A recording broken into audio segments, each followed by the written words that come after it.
Good evening, everybody, depending on the time zone.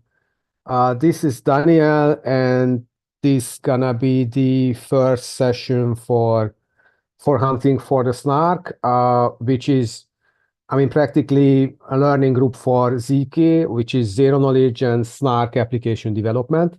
I'm more like a software engineer and not a mathematician, so I'm gonna keep this learning group as much on a practical level as possible. And basically, the idea for this whole learning group is that a little bit like, learning together zero knowledge and SNARK programming and application development. So I wouldn't say actually that I'm an expert or a very high expert on this topic, but yeah, hopefully till the end of the year, I'm gonna be more an expert. So again, it's not something that I do it alone. It's more like a community activity, so we can learn together zero knowledge programming and SNARK application development practically till the end of the year. So let me just start with basically with the logistics. So the idea is that we're gonna have like 11 sessions. We're gonna do it every month practically. It's gonna be the third Thursday in each month till the end of this year. It's gonna be always the third Thursday, and from 6 o'clock in the afternoon of Central European time. That's, if I'm not mistaken, that's like 9 o'clock Pacific. So theoretically, it can be manageable for a lot of regions. The idea basically is that we're gonna have like 1 hour. I just don't want to have it very long because I have like wrong experience like having long sessions or having long meetups. So for this reason, the idea is it's gonna be always 1 hour, and then we just try to have some focused content in this 1 hour as much as possible. So basically, this structure somehow in a day that I will prepare a presentation on a SNARK topic, and then there might be a short discussion at the end. Basically, this discussion might not take long, but I would encourage everybody to join the Linux Foundation Decentralized Trust Discord channel. I will just show it in a second, and then we can likely have like a longer discussion there. We can likely have like a longer discussion, not in an online form, not in a meetup, but basically in a pretty much offline form as chat. It's just my experience is always manageable to have time to have like chat or offline communication or offline discussions. It's sometimes it's just really difficult to get like organize time for people for an online call or for an online meetup. So that's the hour again. It's gonna be always 1 hour, starting with a presentation, and then we can have like a short discussion. We will have different topics on zero knowledge proofs, zero knowledge programming, and then SNARK basically, or ZK SNARKs. Again, mostly from a programmer or application developer perspective, but I just try to have a little bit theory at the beginning, especially at the free sessions, basically. What's more important is coordination. Again, I would emphasize that I would say the major communication should go in the Discord channel from Linux Foundation Decentralized Trust. If you are not a member, basically, or of the Linux Foundation Decentralized Trust, what you can basically do is you just Google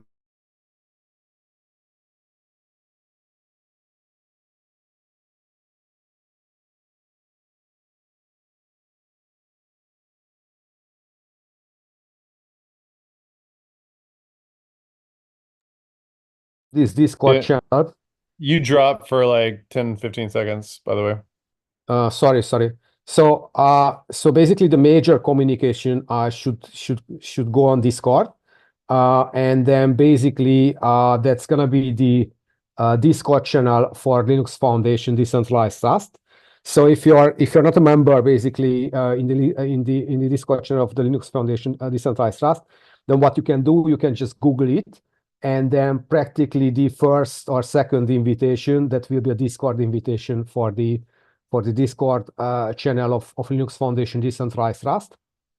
And if you just take a look here, practically, there are several sessions, but somewhere below like community, you can find a zero knowledge learning group. And we have practically here a learning group, or we have here the chat for the learning group. So I would just suggest that, like more in-depth discussion or more in-depth chat can practically come here. And then so we can have these online sessions practically in 1 hour, and then all the follow-up chat or communication or discussion can happen in this Discord channel practically. So that's the major way of communication. Of course, we're gonna have meetups. This third Thursday session in each month, there will be a meetup for that, and then you will find the meetup practically events. And then we're gonna have a repository as well with Linux Foundation Decentralized Trust. There's a so-called labs. I hope this link's gonna work. But basically, what there's here is the so-called small project in GitHub. These are the Linux Foundation Decentralized Trust Labs. And what we're gonna do, we're gonna just collect all of the materials here till the end of the years, and then there will be practically a lab for this zero knowledge learning group. I hope it works. If it doesn't work, I will just open it. Again, the lab still doesn't exist, but I hope.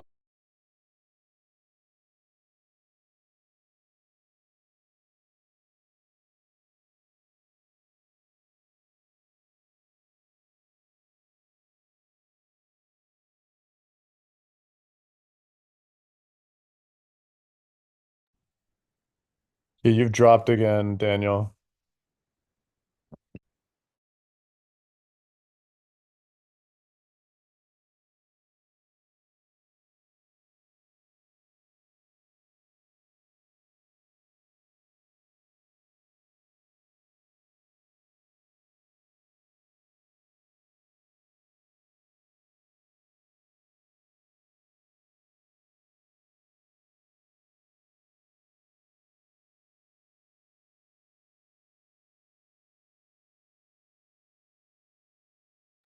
Daniel, looks like you're on mute.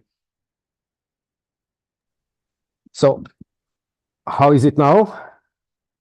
Yeah, we can hear you. Okay. So at the end of each hour or at the end of each session, we're gonna have something which is like quizzes or small programming challenges. And then I hope at the end of the year, I mean, if we successfully finish this year, we're gonna have something like I wouldn't promise for sure, but like Linux Foundation merge or something similar. So that's the logistics. And then from the content perspective, what I basically plan, I plan different topics for each month. We're gonna have this gonna be like the introductory session with some theory definitions and building blocks. For March, I'm planning like theory again, which is kind of polynomial commitments. Again, it's more like a theoretical side. For April, still theory, which is interactive oracle proofs. And then in May and June, we're gonna change to programming. We're gonna start with one zero knowledge programming language. That's gonna be Circum. In July and in August, I would just change to another zero knowledge programming language. I'm still not sure if it's gonna be Noir. It's pretty much popular. It's just the idea is that as soon as we start with application development, then basically what I want to have is that I want to integrate Hyperledger Fabric for applications. And then I'm not quite sure if we get Noir compatible or in connection with Hyperledger Fabric. I'm sure it's manageable with Circum. I'm just not so sure with Noir. So it might happen that we change to another zero knowledge programming language. From September, we just start with applications and application development. Again, the major blockchain that we use is Hyperledger Fabric. I know it's not typical because you find all the zero knowledge materials for Ethereum practically. But I mean, just for this reason, and then basically another reason is that Fabric is like one of the very typical project of Linux Foundation Decentralized Trust. So for this reason, I would try to build applications or small applications, kind of applications, zero knowledge applications with Hyperledger Fabric. We're gonna have something in September like off-chain transactions For October, probably something which is proving solvency, like for an exchange. For November, something which is rollup. And then in December, there will be something which is a wrap-up of this whole learning group. This is the idea. It's actually subject to change. So if you have like any suggestions, what you would like to see basically in this learning group till the end of the year, then just feel free to discuss or mention or suggest. Again, I would say probably the best way is just to have like this Discord channel or use this Discord channel. So if you have like any ideas, any wishes, which are the topics that you would likely see in these learning groups, just feel free to comment. So with this introduction, let me just start with the agenda.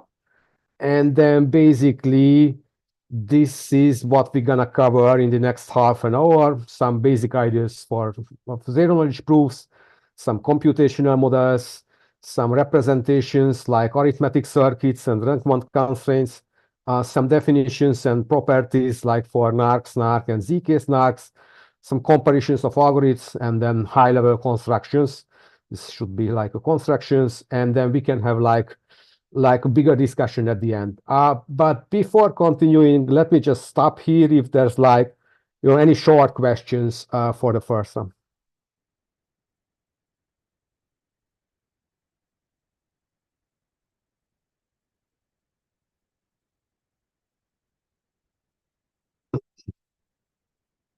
So if there's no question, again, we might as well have like a bigger discussion at the end. And of course, again, you are encouraged to contribute in the Discord channel to discuss anything related to zero-knowledge programming. So to have like a brief introduction, what we usually have if we speak of like zero-knowledge programming or SNARK or ZK SNARK programming, we have a simple model which is called prover and verifier. In a prover and verifier model, we have the two roles which are typical in cryptography. They are Alice and Bob, and then we can say Alice the prover. Alice is the prover here; she's the prover, and Bob is the verifier. And what we have here is that Alice tries to convince Bob that she knows basically a statement without, in a way that Bob will really believes that Alice knows a kind of a statement, but in a way that Bob will not know basically this fact, will not know this statement. So, like one example is we got here a Sudoku puzzle. This is like a Sudoku puzzle. You get numbers, and then you have just to sum somehow these numbers, and there are some missing numbers. And if you find out the missing numbers, then the sum's gonna be correct in a way. So as an idea, let me just imagine that Alice basically knows the solution of this Sudoku puzzle, and Alice wants to convince Bob that she really knows like the solution of this Sudoku puzzle, but in a way that Bob will sure that Alice really knows the solutions, but Bob will not know the solution. That's like the idea of a zero-knowledge proof, basically.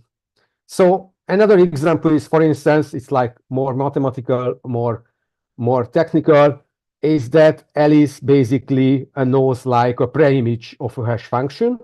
And Alice wants to convince Bob that she really knows the preimage of a hash function, but in a way that Bob will not know basically this preimage, but he will be convinced that Alice really knows practically the preimage of this hash function.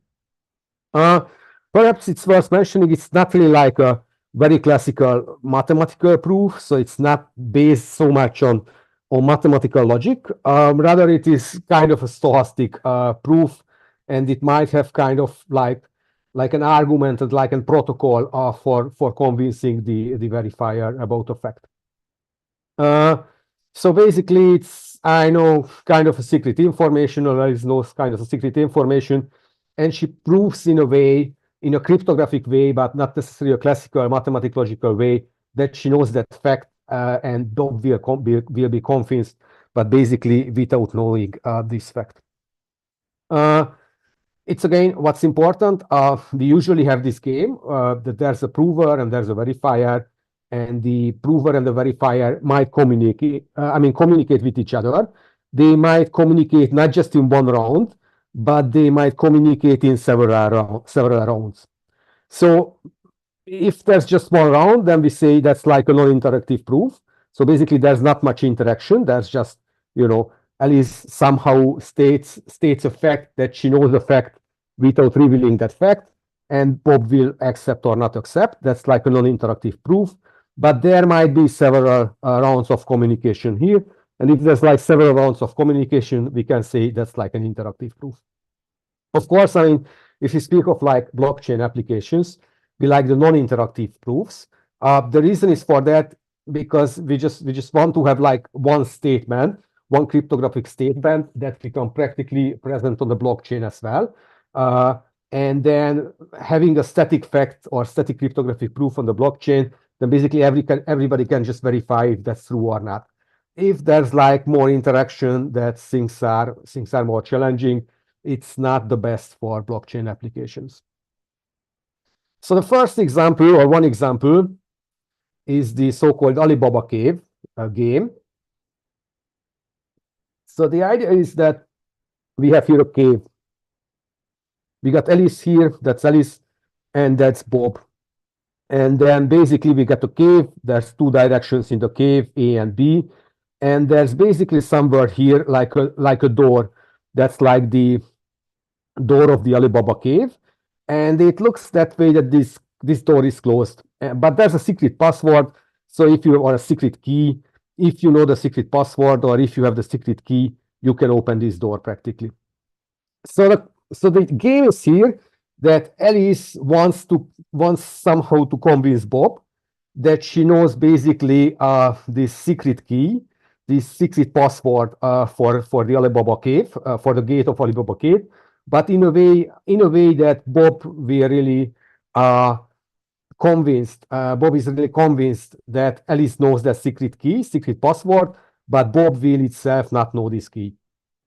So one idea of doing is that again, if we think of proof, it's not necessarily something static. In this idea, it's like something like a complex protocol, which might have like several rounds as well. So what we can do here is that, sorry, for the first run, Alice just walks into the cave, and she decides if she goes to A or B direction. Okay, so that's like the first step of the game, of the convincing game. As a second step, Bob walks into the cave, and again, Alice is somewhere here, either here or here, on one side of the door. And Bob decides on which direction should Alice come back. So Bob can say that, hey, Alice, come back from the A side, or he can say that Alice, come back, please, Alice, come back from the B side. So what are the two options? Let's think of that, for the first round, Alice chooses to have on the B direction, but Bob says that, hey, you should return from the A direction. Then the only possible way to come back from the A direction for Alice, if she knows the secret word, if she knows the secret key, and then she can open practically the door and comes back from the A direction. That's one way, but it might happen that basically Alice chose the B direction to walk in. She's somewhere here. And then Bob says, hey, Alice, come back from the B direction. If that happens, then practically, nothing is revealed, but nothing is, Bob is not necessarily convinced. Then Alice can practically come back in a way that she didn't open this secret door, she without having like the secret key or the secret password.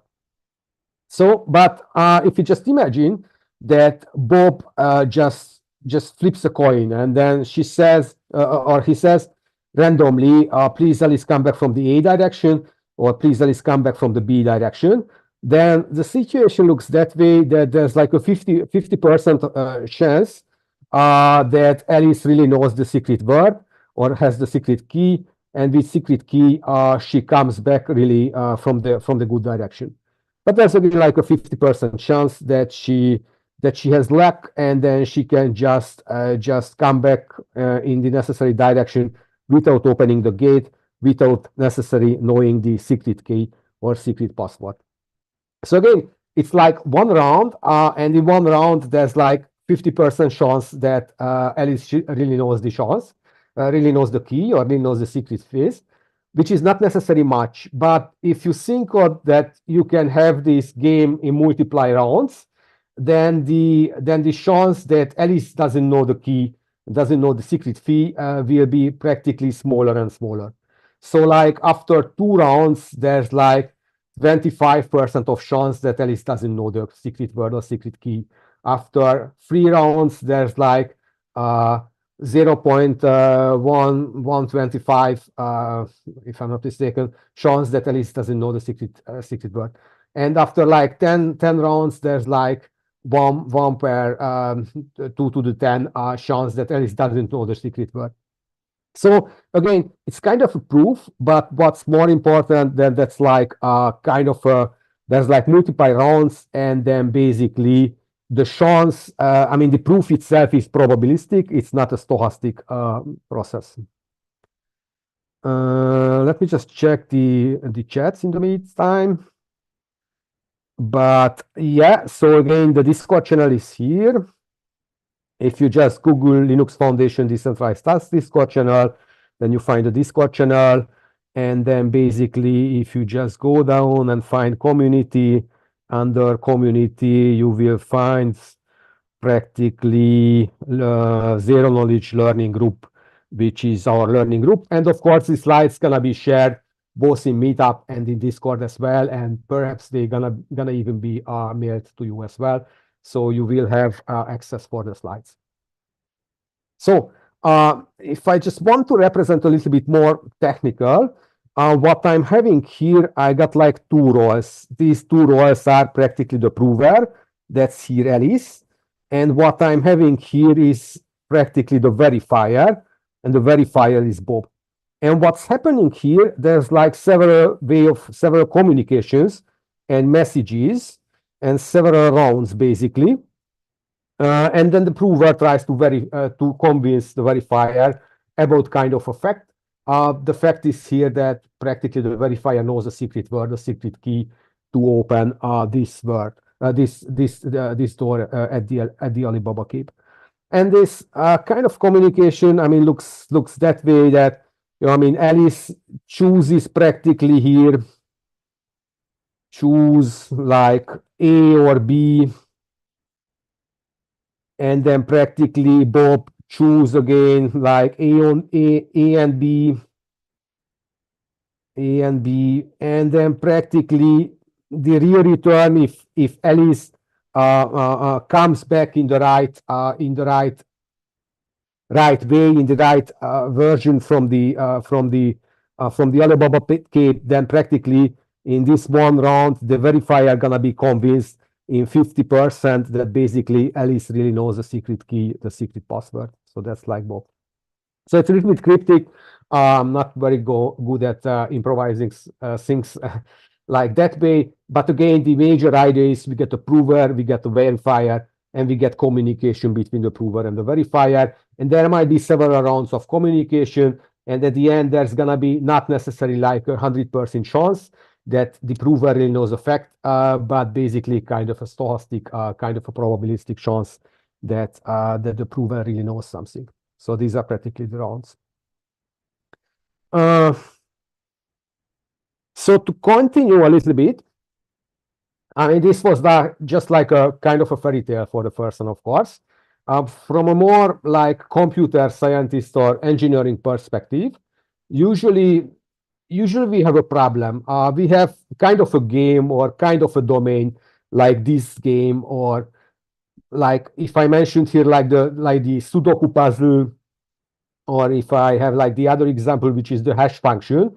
So usually we have something which is like a business logic of the game, or like the description of the game, or that's kind of a computation. Usually we can say that's kind of a computation. So the first question is, how can we express this thing?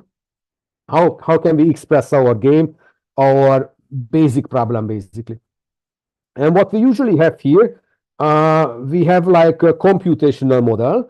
for expressing our problem, our domain problem, our game. And then the computational model is a little bit tricky. I mean, a computational model is usually like, Turing machine or virtual machine or in a computer language or something similar. Here, the computational model is more mathematical, and that's practically a function. So depending what we have as a domain problem, which is like, the basics of the game, like Alibaba or like the Sudoku puzzle or like the hash function. For the first one, we want to express somehow this computation, this domain problem with the help of a computational model. And this computational model for the first one, that's a function. We can say that's basically, it's a predicate. So it's either a function which computes a number, for instance, but it's pretty much equivalent with a predicate that's again a computation which evaluates to true or false. And we can sometimes express this problem in a high-level language as an abstraction, but what we really have in the middle is kind of a lower-level mathematical representation. Okay, and we need just lower-level mathematical representation just to have these basic properties, which are not trivial for zero-knowledge proof. And this lower-level mathematical representation is usually something which is arithmetic circuits or rank 1 constraints or some kind of an arithmetization with lookup tables or something similar. And the main reason is that we have like this kind of a tricky computational model is that based on this low-level mathematical abstraction, we can just construct something which is real mathematical constructs.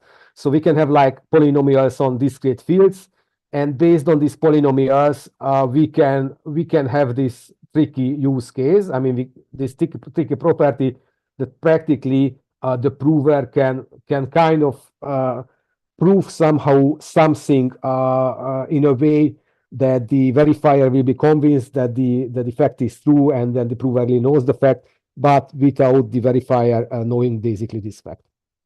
Okay, so that's basically the computational flow. We want to express somehow a game, somehow a kind of a field, somehow kind of a problem. And of course, we start with a kind of higher level language, but on a lower level, what we're gonna have is kind of a tricky mathematical construct, which is like arithmetic circuits, rank 1 constraints, or something similar. And the reason is for that, because this is the lower level representation that we can practically convert to deep mathematical constructs like polynomials on discrete fields. And based on these polynomials, we can have a couple of properties that basically that results these zero knowledge proofs, these SNARK proofs. Okay, so we're gonna take a look on like higher level languages as well, like in April and May. So like Circum is like one higher level language, but I would just very briefly demonstrate these lower level constructs first. It's like arithmetic circuit. Sorry, this is like an arithmetic circuit. We get like a finite field of a P prime, and we got like a directed acyclic graph, and we got some inputs. These are X inputs. Anyway, just coming back to my function, as I mentioned, usually there's like a secret knowledge that we want to that the prover wants to convince the verifier about. In this computational model, as you see, this is like a property, not a computation at the moment, but basically we get a function that evaluates to true or false, and we have some public inputs and some private inputs as well. And these are the private inputs that are secrets, basically. So we can say that private inputs are the witnesses as well. And then basically, the prover can basically create a proof about this predicate in a way that the verifier will be convinced that the prover really knows the proof, but the verifier will not know the private input. So that's like the same idea for private input, that private input is basically the key or the secret of the Alibaba cave, or the private input is like the solution of the Puzoku Sudoku puzzle, sorry, or the secret information is the preimage of the hash function. That's the same here as private input. And if we have like the arithmetic circuit representation, again we have like inputs. The inputs can be basically public inputs, and then they can be private inputs as well. And what we have here, just two simple operations. One is like multiplication, and the other one is addition. And based on that, we can just build up basically a directed acyclic graph that basically evaluates to a function, or we can do it in a way that it evaluates to true or false, basically. So it's more like a predicate. So that's like the lower level computational model. And if we want to like create zero-knowledge proofs or SNARK proofs for problems that I mentioned here, like the Alibaba cave or the preimage of the hash function, that what we need to do is to express our problem with the help of such an arithmetic circuit. It's not necessarily the easiest, but like, for instance, like we can say that there can be like a C arithmetic circuits for proving the preimage of a hash function. So it's like we can imagine it's gonna be like a little bit like bigger circuit, but like we can have like one circuits like it's an SHE for some message and for some H, and then basically it outputs to 0 if basically H is like the result of a preimage M for the SHE cryptographic hash function, basically. So again, this is like a bigger constraint. It's like at least 20,000 gates, so it's not so trivial to construct for the first one.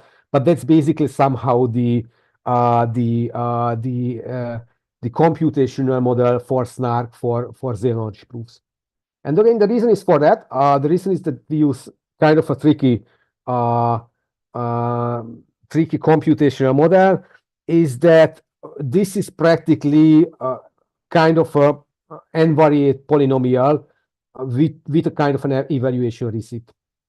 And then after that, we can use like properties of polynomials to create this SNARK or zero-knowledge proofs.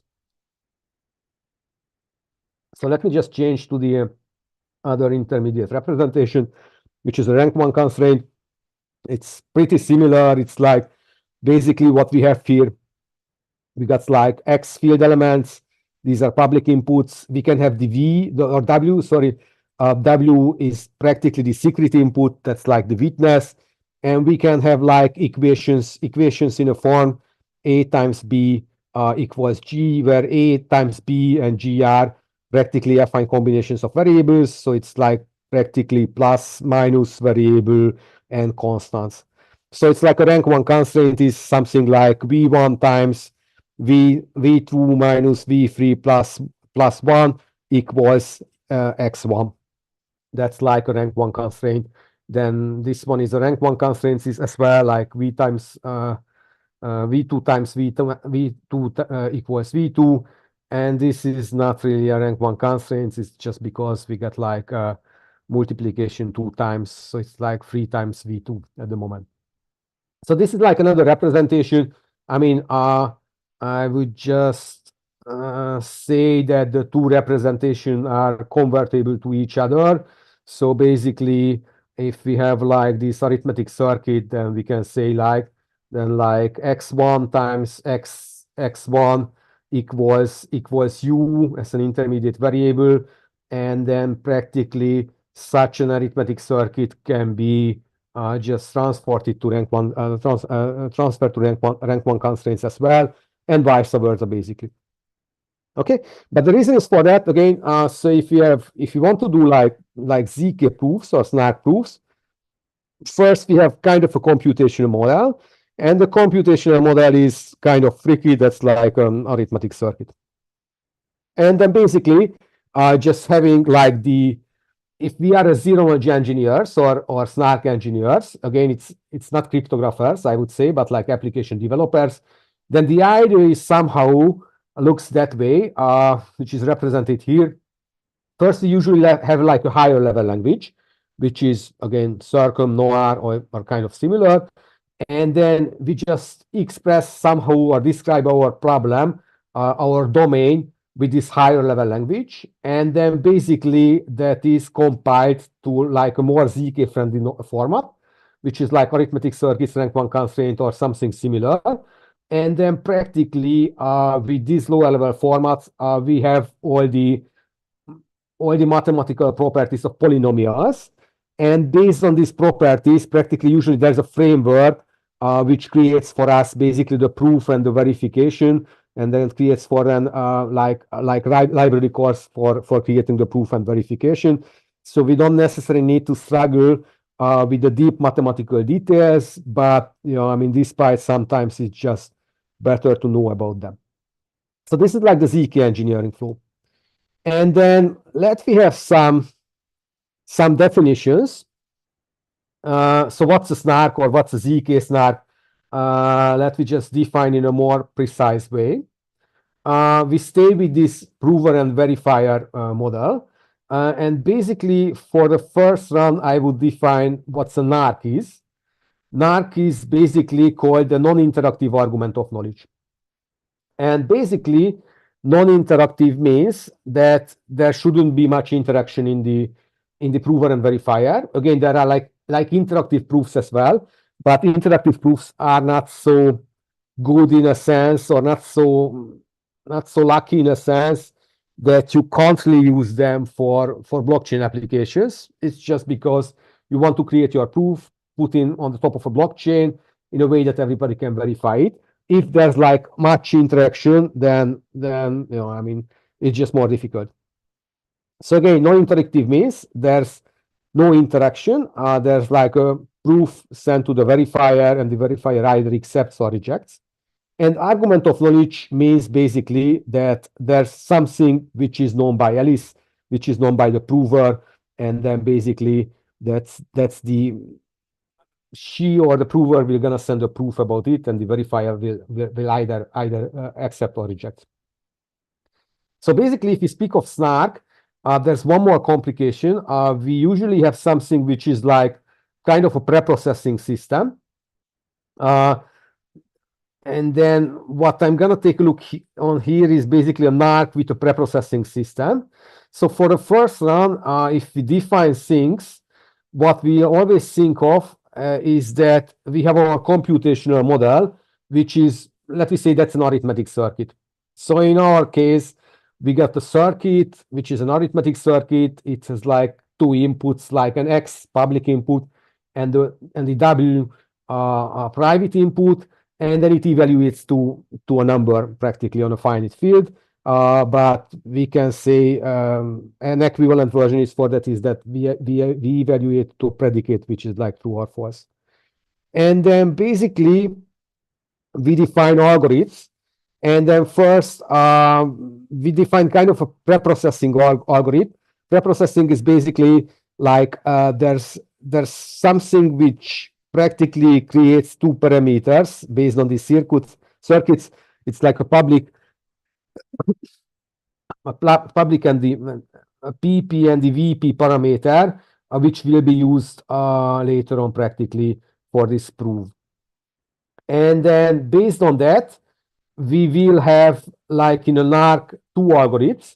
One is the prover algorithm, and the second one is the verifier algorithm.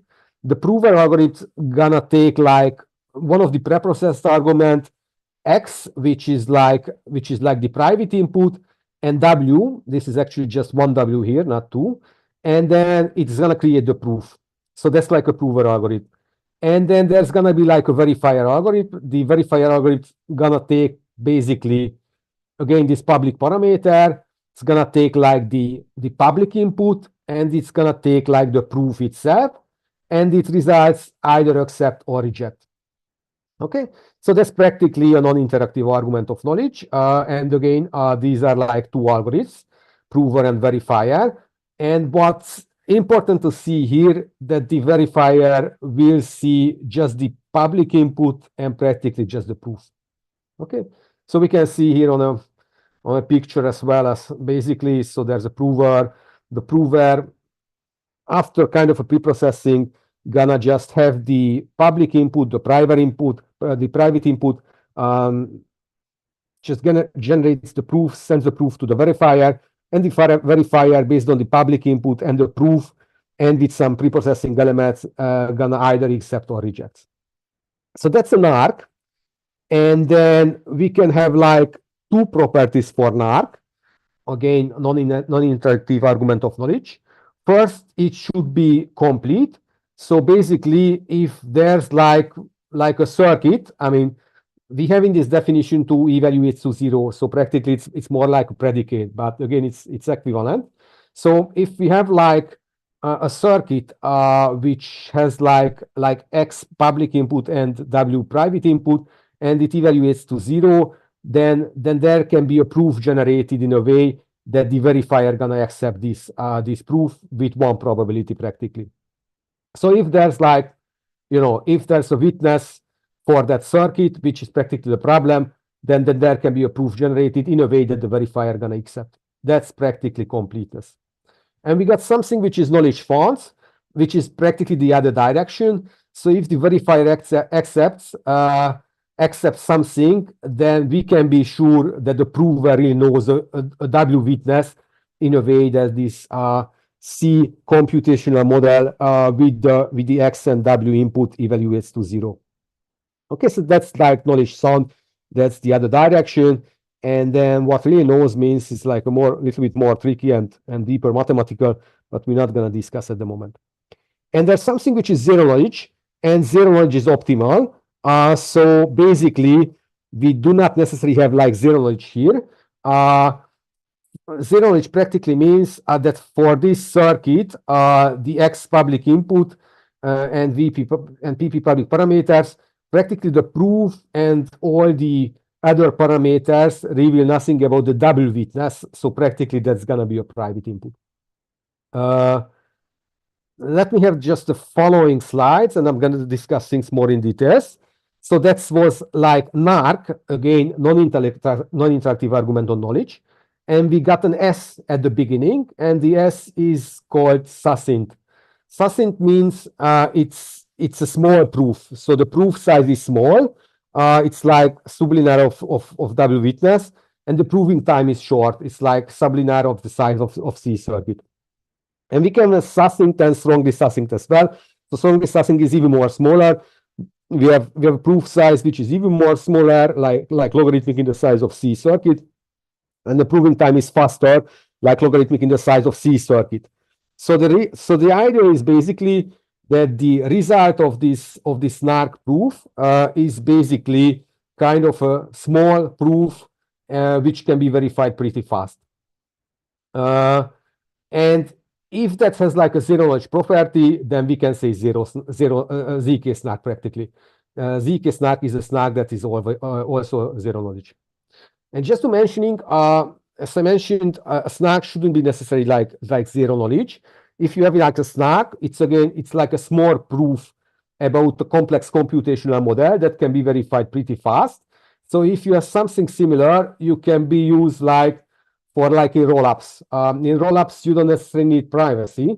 So basically, if you have like a complex computation that is run outside the blockchain, you can verify the result pretty fast on the top of the blockchain, even without focusing on privacy. So you don't necessarily need like a privacy.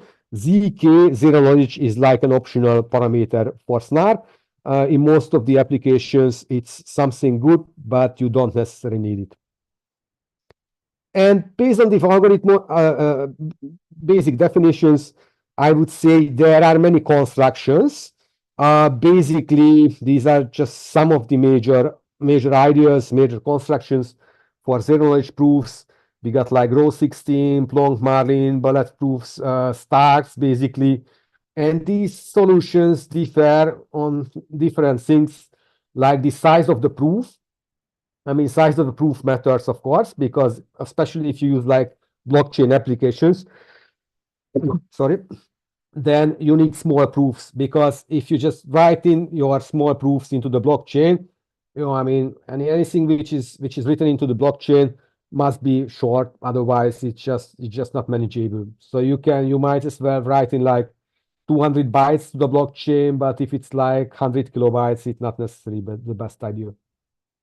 So decisive proof is one thing which is a differentiation factors on this call algorithms. Of course, the verification time is pretty tricky as well, and it's pretty crucial. So of course, you want to have like small verification time, like as fast as possible. I mean, and if you think of like blockchain application, the reason is for that because, I mean, you have a block time basically, and you want to be sure that, I mean, the verification and perhaps some business logic as well can fit in your block time. If you don't manage it, then that's not so lucky, basically. We can think of setup as well. As we defined here, basically, we have like a preprocessing algorithm as well for our circuits, which is not necessarily the luckiest thing. It's because the preprocessing is kind of a trusted step, or it might be a trusted step. And we just don't like trusted steps basically in our SNARK or untrusted environment. So there might be different setups. There can be like a trusted setup per circuit. There can be like a universal trusted setup, which is not for one circuit but for several circuits. And we can have like no setup procedure as well, which we call as transparent. And another dimension is like post-quantum readiness. Of course, as quantum computers getting to be, I mean, faster and faster, we just want to have like post-quantum secure algorithms as much as possible. And that's like another dimension. And there might be one more direction, which is the proving time. Proving time is usually not considered very strongly or very heavily, but proving time matters as well in some applications as well. So you just don't want to, like, I don't know, spend like days by creating a proof. If the proving time is like more than an hour, it might not be used in most of the applications. And these are the properties that you can like consider for your SNARK. And of course, there are no optimal solution. So you can have like small proof size, fast verification time, but unfortunately trusted setup per circuit, which is not so lucky, and no quantum readiness. And you can have something which is like, which is like post-quantum ready, and then basically it has a very good setup, which is transparent, but unfortunately the verification time is long, and the proof size is big as well. So that's not the best idea. So having two last size, just cover them pretty fast, and we're gonna cover these elements in the next session. So if we just want to build up like a SNARK, we should combine like two elements. Again, we are somewhere at the bottom of our engineering flow. So we started with a high-level domain description or circuit description. We have like a lower-level circuit description, and what we want to do is we want to achieve somehow basically a SNARK, again, something non-interactive argument of knowledge, in a way that it's pretty deep mathematical, and we have like some polynomial magic as well. So we have usually three components. We usually have like a polynomial commitment scheme, which binds and commits a polynomial to a prover. We get like a polynomial oracle proof, which extends this polynomial commitments scheme into one or multiply rounds, and then practically it extends this polynomial commitment to a general satisfiability. And then usually we got something which is called the Fiat-Shamir transformation, which makes an interactive proof to non-interactive.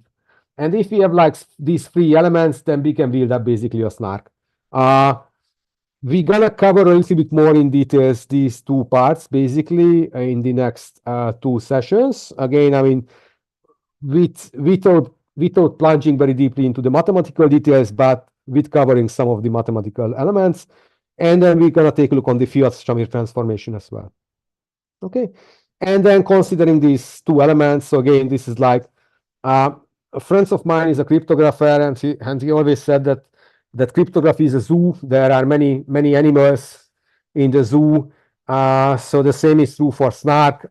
There are many animals in SNARK, and then basically based on this construction. I mean, we can distinguish them based on the properties as well, but we can distinguish them based on the elements of building a SNARK as well, which is again like a polynomial commitment scheme and kind of an interactive oracle proof.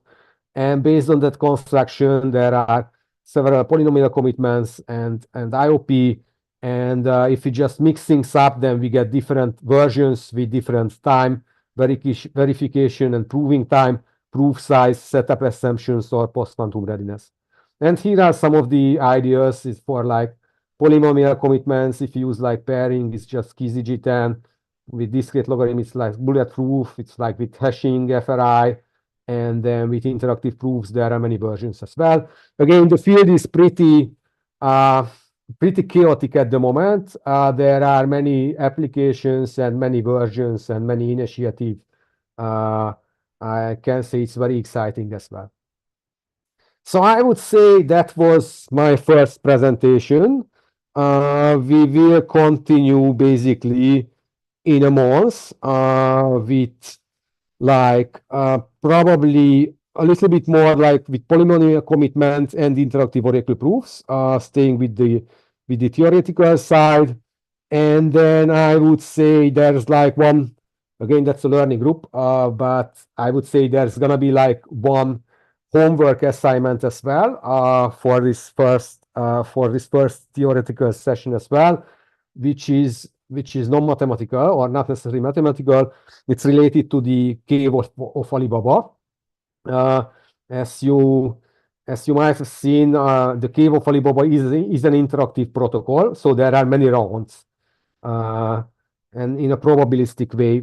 So the question is, or the assignment is, or the challenge is, if you can come up with an idea of Alibaba cave to create this non-interactive, to have this convincing or all the convincing steps to be as much non-interactive as possible, even if it's like fully non-interactive, that would be the best. But if it's just partly non-interactive, that's a good idea as well. So that's gonna be the first challenge. If you come up with some good ideas, then I mean, just drop me like a private or a direct message on Discord, and then we just, I'm gonna just evaluate and then practically post the best free options or best free ideas in the next session, and basically in this zero knowledge learning group as well. So that was for today. We have like a few more minutes if you want to discuss anything. But apart from me, I would suggest we can keep like longer discussions on the Discord channel as well. And of course, I'm gonna share the slides both in meetups and in emails as well. I'm gonna extend with the challenge and with some literature as well. So you will see all the materials practically. I mean in like 24 hours. So that was for today.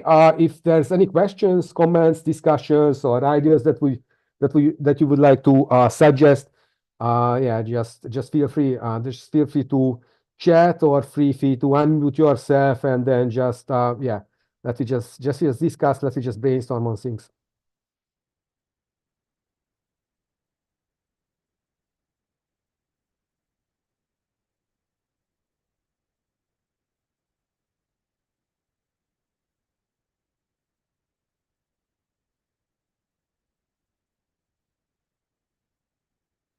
Just a quick question. Moving forward, would you recommend any specific literature or resources that we should cover before the sessions? Yeah, that's a good point. That's a good question. Yeah, I can build up the sessions in a way as well that I will just share some materials before the session as well. Yeah, that's a good point. Honestly, I'm doing the first time this kind of a more deep theoretical learning group as well. So I'm not so sure if it's like very difficult to follow or if it's like easy to follow. Yeah, was it difficult to follow? Was it too theoretical, or was it too complex? No, it was clear for me. I think you did a good job for that matter if this was the first time. And Yeah, I think if we can just keep the communication going in the Discord channels, I think it'll just be easier for us to be on the same page. Yeah. So what I'm gonna do for sure, I will share some literature for this presentation. That's for sure. I'm gonna extend it with 1 slide or 2 slides with literatures, and I'm gonna send the literatures and links as well in the Discord channel. Perhaps I can do the next session in a way that there's already like material for pre-reading, like in 2 weeks. Yeah, polynomial commitment is a little bit more theoretical anyway. So yeah. So let me do it that way. That for the next session, I will prepare like material that I can share before the session. Yeah, it's a good idea. Thanks a lot. Lovely. Thank you so much for that.